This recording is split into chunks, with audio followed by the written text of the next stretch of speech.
Well, I start the dictation of transcription number 297, speech of the Honorable Law Minister. Sir, I am happy to note that most of the provisions contained in this bill, as passed by the Lok Sabha, have found favor with a large section of this House. There are only a few points which have been urged and to which I would like to reply briefly. As I have made it clear when I made this motion, we realize that this is not a measure intended to overhaul the whole system of civil administration. It is only intended for a limited purpose, namely to remove certain lacunae which have been found as a result of change in circumstances or change in the constitution or on account of several other factors.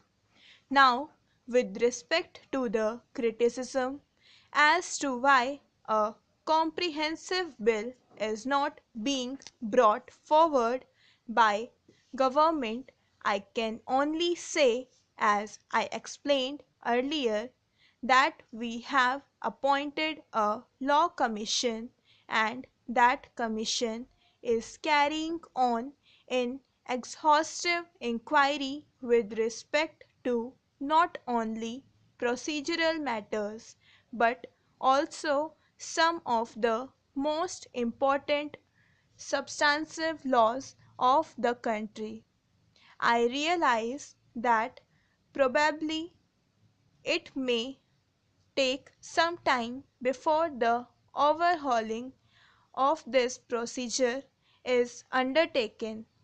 Honorable members are aware this is almost a procedure which for the first time was introduced in our country about the year 1859. That means about 100 years back. Before that, as we are all aware, there was a different system so far as the administration of justice was concerned.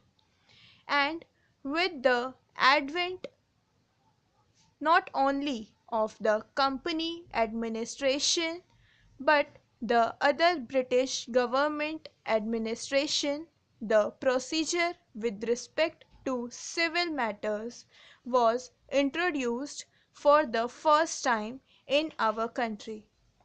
Now, that has been working for the last 100 years, and I would impress upon every honorable member of this House that it is not an easy matter to change this system overnight or without due consideration being given to all the consequences that might follow from it, and nothing would be lost if we could wait a little before the Law Commission, which consists of experts, jurists, etc., have applied their mind and suggest something after examining not only the law as it stands now, but also similar laws which might be in operation in different democratic countries of the world. It is from that point of view that the task is held up for a long time. With respect to the limited nature of this legislation, which has been called piecemeal, I would like to bring to the notice of the House the nature of this law which is being tried to be amended. Procedural in its very nature, even as I said, this procedural in its very nature, even as I said, this procedure was first introduced in 1859. I think there were more than 30 amendments that were introduced by the government from time to time because, in its very nature, a procedural enactment like this does require change from time to time.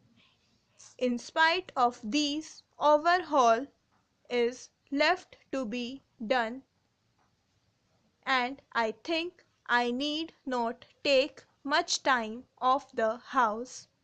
As honorable members are aware, I categorized the different amendments. Some of them are due to change in the Constitution. Some of them are due to change in ideas with respect to what is just and proper, for instance, with respect to the question of allowing interest and all those similar matters. Then there are certain other things which have been found necessary as a result of the working of this Act.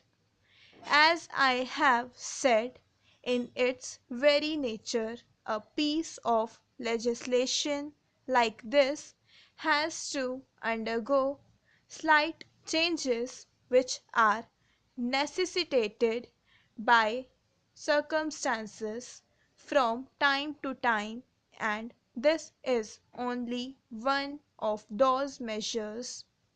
I need not, therefore, take more time of this House and of the House with respect to the charge that we are not introducing a more comprehensive bill.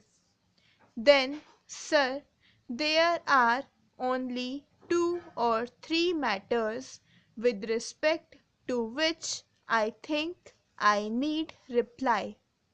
One of them is with respect to the decrees of what are known as former Indian states and the former British India. I have tried to explain it as exhaustively as I could. As a matter of fact, I would claim that it was at my instance that this clause was first introduced.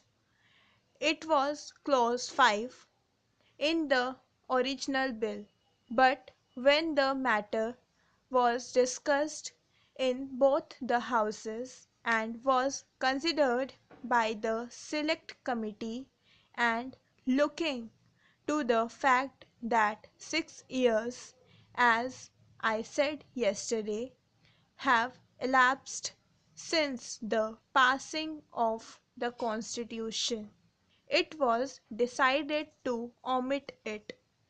If all those Indian states had not merged, probably this questions this question would not have arisen. What is the problem now before us? I would again refer to it briefly. There are some high courts which held that decrees which were passed ex parte in former Indian states, which were then regarded as foreign courts, could not be executed in British India.